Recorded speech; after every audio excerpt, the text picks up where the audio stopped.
Semana passada ficamos dentro do Teatro Municipal de São Paulo, estamos nos anos 20 agora, os anos loucos, les années folles e Roaring Twenties. São os anos da Semana de Arte Moderna de 22. E que acontecem dentro do Teatro Municipal. Saímos do Teatro Municipal e vamos nas ruas, que são em contínua transformação em forma e movimentos. Chegam em São Paulo, nos anos 20, dois arquitetos que desenham seus projetos com sotaque italiano. Mas tem uma curiosidade, os dois carregam consigo as tendências mais vivazes da arquitetura contemporânea italiana, mas não são italianos. Eu acho muito importante essa observação, né? Porque elas, inclusive, abrem essa parte do livro como arquitetura moderna italiana em São Paulo, né?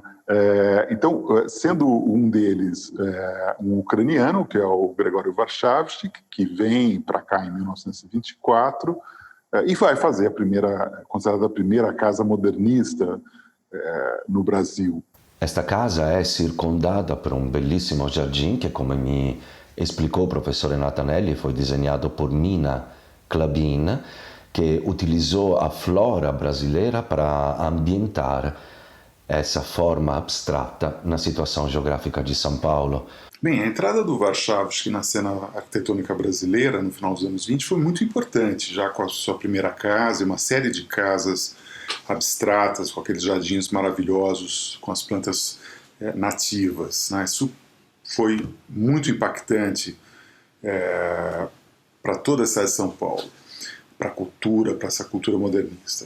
Agora, em 1930, ele inaugura a Casa Modernista na Rua Itápolis, que é uma casa que ficou em exposição, né, e teve 20 mil visitantes. Essa casa foi muito especial na formação, na renovação do gosto paulistano pela arquitetura moderna e criou uma freguesia para outros arquitetos. A casa tinha ali não só as plantas da Nina Klabin, as plantas tropicais, mandacaru, cactos, né, palmeiras e coisas desse tipo, como ela tinha sido montada internamente com obras de arte dos modernistas. Então a gente encontra na parede de um dos quartos um quadro da Tarsila, o cartão postal, que tem as mesmas espécimes que estavam no jardim do lado do fora. O efeito foi fantástico. Outro arquiteto é Rino Levi, de São Paulo, que estudou junto com Warszawski em Roma e volta ao Brasil em 1926. O Rino Levi entrou e conseguiu crescer nessa onda de casas modernistas, demanda por arquitetura moderna que o Warszawski tinha impulsionado. Então, ele, a partir do começo também dos anos 30, ele começa a ter clientes pedindo arquitetura moderna para ele, né, ele propondo, e ele começa a fazer prédios de apartamento, baixos, altos, né, com essas novas formas geométricas. Ali em 36 ele tem uma demanda muito especial, que é o Cine Arte Palácios, dali vai para o Cine Universo, depois vai para o Cine Ipiranga, Piratininga, que são cinemas que marcaram o cinema moderno paulista. They come from another world, spawned in the light years of space, unleashed to take over the bodies and souls of the people of our planet, bringing a new dimension in terror to the giant Superscope screen. O cinema sonoro, cinema com uma iluminação fantástica nas fachadas, né? Se potessi avere 1000 lire al mese, farei tante spese, comprerei fra tante cose le più belle che vuoi tu. Ho sognato ancora stanotte amore e serenità d'un zio lontano, americano. Fez também hospitais, escolas e uma série de programas que marcavam esse processo de modernização pela qual a cidade de São Paulo passava na medida que crescia para se tornar a maior metrópole da América do Sul. Na segunda metade dos anos 30, vem atuar aqui no Brasil um personagem muito importante na Itália, que tinha sido professor do Warszawski e do Rino Levi, que é o arquiteto Marcello Piacentini. O Piacentini tinha ficado bastante famoso, mundo afora, por ter feito a Cidade Universitária de Roma, um projeto bastante moderno, mas dentro ali daquela tradição clássica que caracterizaria os anos do regime fascista na Itália. Por causa disso, do sucesso dessa Cidade Universitária, ele é convidado pelo governo do Vargas, pelo governo brasileiro, para fazer um estudo para a Cidade Universitária da Universidade do Brasil, no Rio de Janeiro. Ele vem para cá em 1935 e faz desenvolve um primeiro estudo que vai apresentar depois em 1938. Mas ele, ao chegar aqui, né, ele causa muito interesse da comunidade italiana de ter um proeminente arquiteto aqui, e nós tivemos, então, um convite, né, de um empresário muito importante, o Conde Matarazzo, para que ele fizesse a sua sede, o edifício da sua sede, que hoje está ali no Vale do Anhangabaú, que é o edifício Matarazzo, que nesse momento, nesses últimos anos, se tornou a sede da Prefeitura Municipal de São Paulo.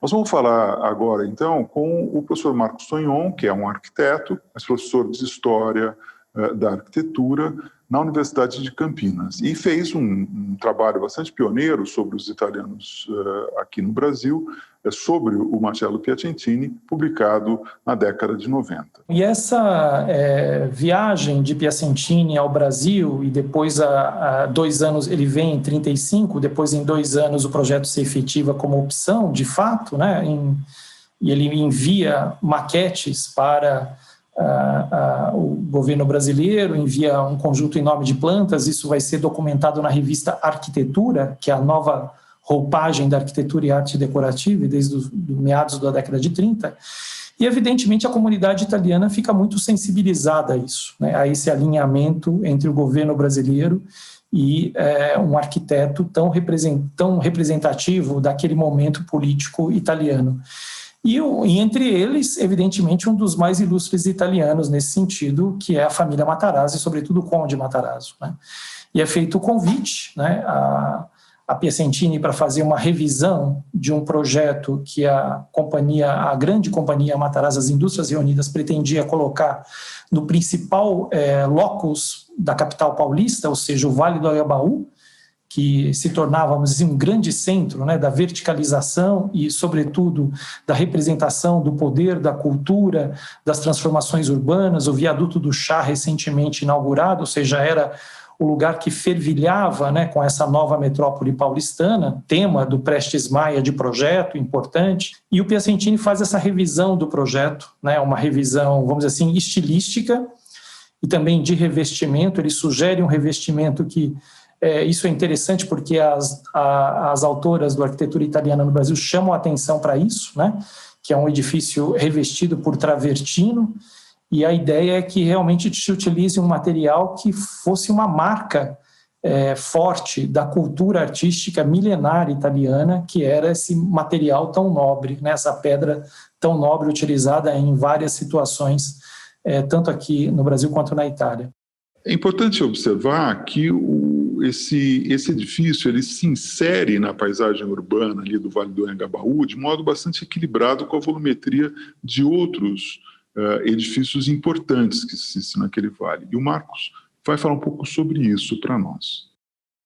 Essa inserção da volumetria do Marcello Piacentini, dessa nova volumetria do edifício Matarazzo, criava uma correspondência muito interessante com os outros edifícios importantes ali do Vale do Anhangabaú, ao redor do Viaduto do Chá, né? Nós tínhamos o prédio da Light, realizado pelo Alexandre Mackenzie no início do século XX, e também inaugurado há um pouco mais de uma década atrás o Teatro Municipal do Ramos de Azevedo. Então, ou seja, era... E o Viaduto do Chá, né, que tinha sido tema de concurso, muito interessante, né, e era do Eliasário Baiana, né? Então, ou seja, uma alta concentração de edifícios. E o Piacentini tem uma ótima sensibilidade, né, em fazer uma certa correspondência também com esses edifícios. Então, há uma grande tradição clássica em todos eles, né, como se a gente conseguisse ler as diversas etapas dessa tradição clássica ali no viaduto, ali na região do Viaduto do Chá. partindo do teatro, o edifício da Light e chegando até a dita Matarazzo. Mas esse edifício, se ele é fiel à tradição clássica, por outro lado, ele dialoga com uma cidade moderna que se adquiria feições metropolitanas rapidamente. Então, o professor Marcos vai falar para nós o que tem de moderno nesse edifício de feições tão austeras e tradicionais. Nós percebemos um ritmo muito claro, compositivo, né, uma pauta que pode ser lida tanto na vertical, né, um edifício que tem basamento, que tem uma área intermediária e depois tem uma conclusão, né, e, portanto, é um edifício que tem uma leitura monumental muito clara, né, ele tem a base, o meio e a terminação, ao mesmo tempo tudo isso desenhado com linhas muito bem esquadradas e retas, né, e que as placas de revestimento também se referem a isso. E, evidentemente, olhando a relação com os outros edifícios próximos, o Piacentini propõe um edifício sem cobertura, né? Um edifício que tinha sem a cobertura tradicional. E, evidentemente, é um edifício que tem um jardim, que é um jardim que, até hoje, muito interessante, né? Um terraço superior, na qual se estabelecia realmente um teto utilizável, né? Um teto, uma área de vislumbre de toda aquela região do viaduto do Chá e todo o Vale do Anhangabaú. De fato, é um Piacentini que olha para várias soluções, né? E, inclusive, essa ideia de aproveitamento da cobertura como um lugar, né, um belvedere, né, de visualização de uma situação urbana, mostra o quanto ele estava colocado, né, estava, vamos dizer assim, atento a uma série de propostas da própria arquitetura moderna que se discutia em toda a Europa, né? Ele também, eu acho que é muito interessante notar o quanto isso fica harmoniosamente colocado com as estruturas, desde o foyer de entrada do edifício, com esses elementos importantes que fazem alusão à presença das indústrias Matarazzo, até a preocupação do Piacentini, que parece que ele trabalhou também na sala principal da presidência, né? Colocando também toda uma estrutura muito interessante, mais ampla, de grande respiro, que demonstrava que era um arquiteto que tinha muita sensibilidade também com a parte interna dos edifícios, né? Que era de uma certa monumentalidade interna. Isso acho que é também extremamente relevante. No final dos anos 30, ao mesmo tempo que nós temos essa presença do Piacentini aqui em São Paulo, né, através da obra do edifício Matarazzo, nós temos a chegada de dois arquitetos de origem judaica que fugiam da Itália fascista, que naquele momento adotava as leis raciais do nazismo, né? Eu estou falando de Bernard Rudowski, um austríaco que teve um período na Itália em 32 e 38, onde ele trabalhou esse tema da mediterraneidade em uma série de casas, de projetos experimentais, onde ele pensava essa possibilidade do pátio dentro da arquitetura moderna. Depois ele viria a fazer isso aqui em São Paulo a partir dos anos 40.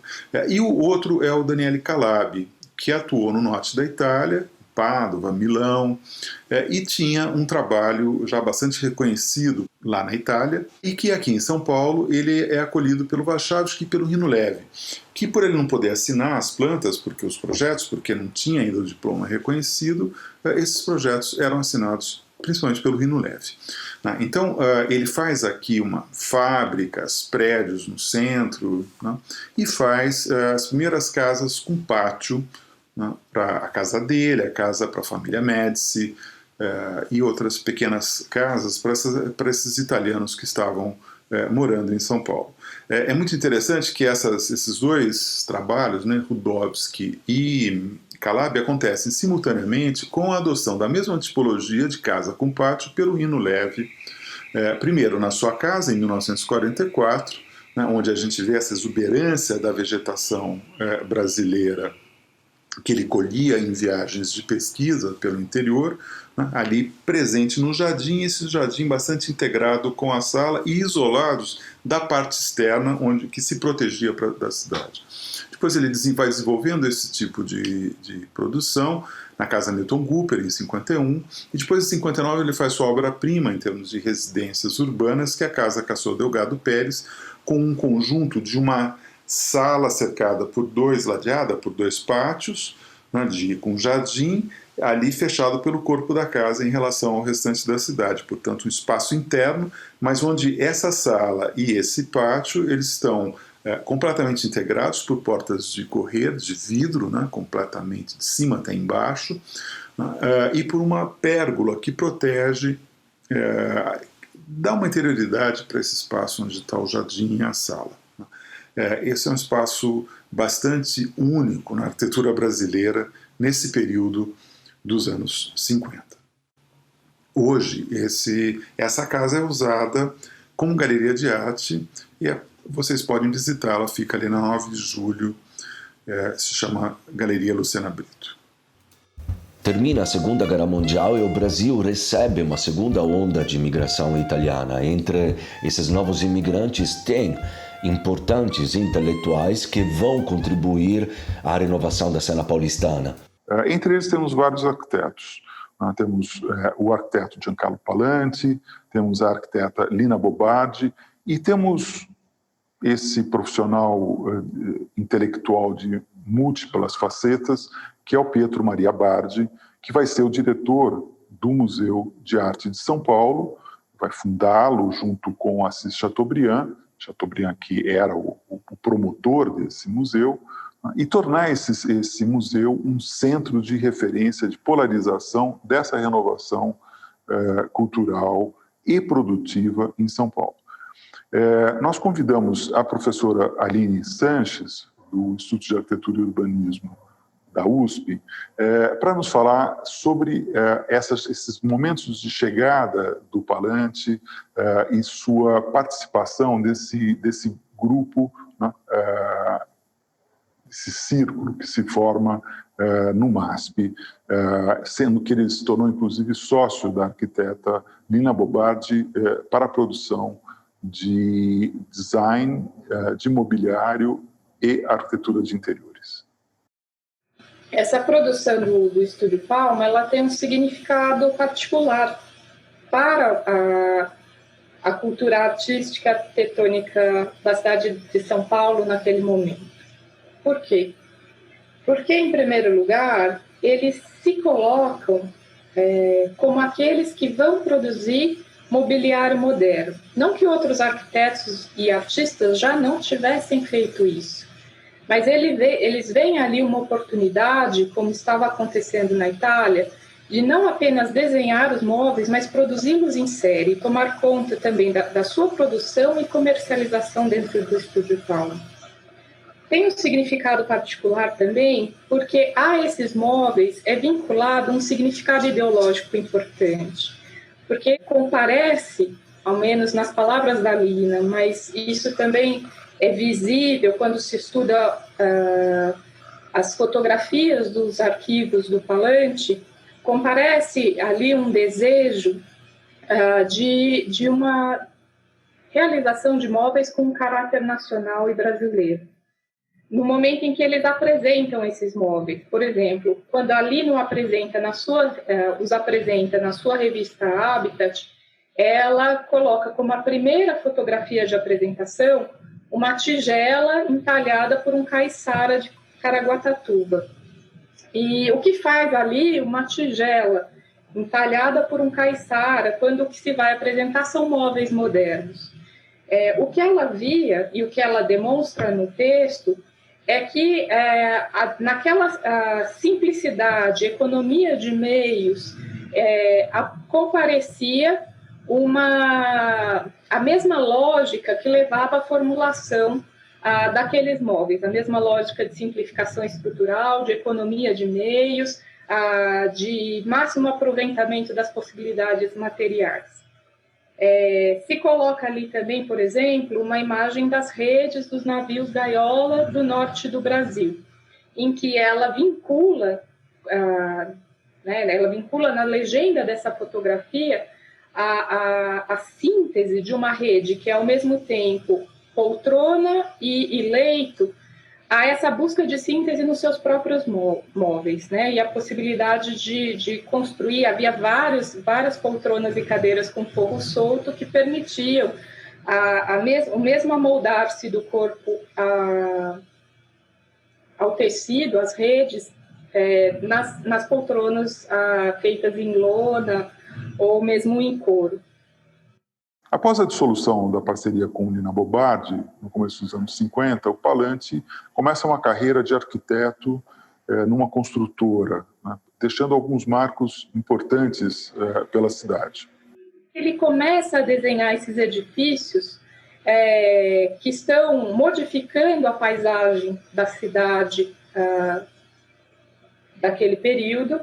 Um deles, de particular importância, é o Conde de Prates. Esse edifício ele é importante por vários aspectos, né? O significado dele é muito particular.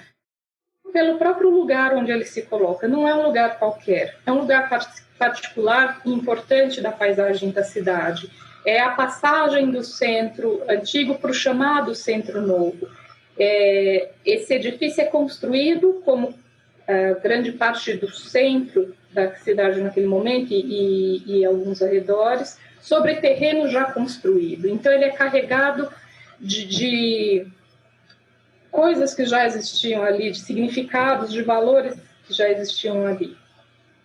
O Conde de Prates, ele já tinha um projeto, a ideia de construir um arranha-céu no lugar onde antes havia um palacete, os dois palacetes gêmeos, chamados palacetes Prates. A ideia de construir um arranha-céu ali é anterior à chegada do Giancarlo Pallanti na construtora Alfredo Matias. Esse edifício ele já tinha tido um projeto do arquiteto Elisiário Baiano, mas quando o Pallanti chega na Alfredo Matias e ele escreve dessa maneira no seu currículo, ele faz uma radical reforma desse projeto.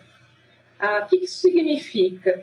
Significa que para aquele lugar da cidade que está construindo, através de um arranha-céu, a representação das ideias que ela move, que tantas agentes movem nessa cidade naquele momento de progresso, de avanço tecnológico, o Pallanti, a imagem que se pretende para essa cidade é a imagem de uma cidade moderna, construída com um arranha-céu em vidro, um prisma, que possa trazer um sentido de monumentalidade que os projetos anteriores já traziam, da relação do edifício com o Vale do Anhangabaú, mas também que pudesse melhor expressar as ideias de um prisma matemático possível pelos desenvolvimentos tecnológicos, pelas possibilidades materiais, pelas possibilidades estruturais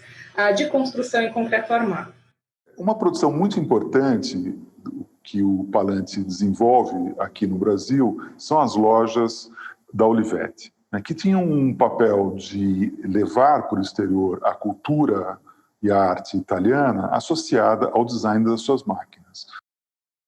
A professora Aline vai falar um pouco sobre isso. Nesse momento, a Olivetti ela está se expandindo, ela já construiu as suas fábricas na América do Sul, em São Paulo e na Argentina, e está expandindo as suas lojas pelo mundo. Ela já havia feito suas lojas em Barcelona, em Nova York, que é uma loja muito famosa, na qual, dentro do projeto cultural do Adriano Olivetti, para as quais são contratados os melhores arquitetos e artistas italianos que vão realizar essas lojas, que hoje são reconhecidamente um patrimônio, aquelas ainda existentes. Nós temos o exemplo, por exemplo, o exemplo daquela de Veneza, projeto do Carlo Scarpa, e hoje ela é lugar de visitação. Renato, eu fui atrás, eu lembrava dela. É um dia um pouco estranho, porque hoje tem as normas do Covid novas, então a cidade é deserta, a loja está fechada, mas é isso aqui, trovata. Comunga, arquiteto e artista, para vender as máquinas de escrever, que são vistas como obras de arte, são objetos de design que receberam muita energia criativa e são bastante sofisticados e dessa maneira são apresentados. O arquiteto Giancarlo Paolante é responsabilizado pelos projetos das lojas. Nesse momento, ele já está associado ao arquiteto Henrique Minglin, mas é ele o principal autor dessas lojas. O livro ele se encerra, né, a narrativa em 52, né, mostrando alguns poucos projetos que Lina tinha nesse momento, né, mas encerra de maneira muito marcante, mostrando uma foto, né, da Casa de Vidro, onde nós estamos gravando aqui esse nosso programa, né. A obra da Lina Bobardi vai ser objeto de um próximo episódio dessa nossa colaboração entre o Instituto Bardi e o ICIB. Agradeço a nome de toda a equipe de Oblò, todos vocês que ficaram conosco até agora. Agradeço ao professor Renato Anelli pela contribuição determinante para a realização desses 2 episódios dedicados à arquitetura. Agradeço ao Instituto Lina Bo e Pietro Maria Bardi per essa preciosissima parceria. Até a próxima. Ciao!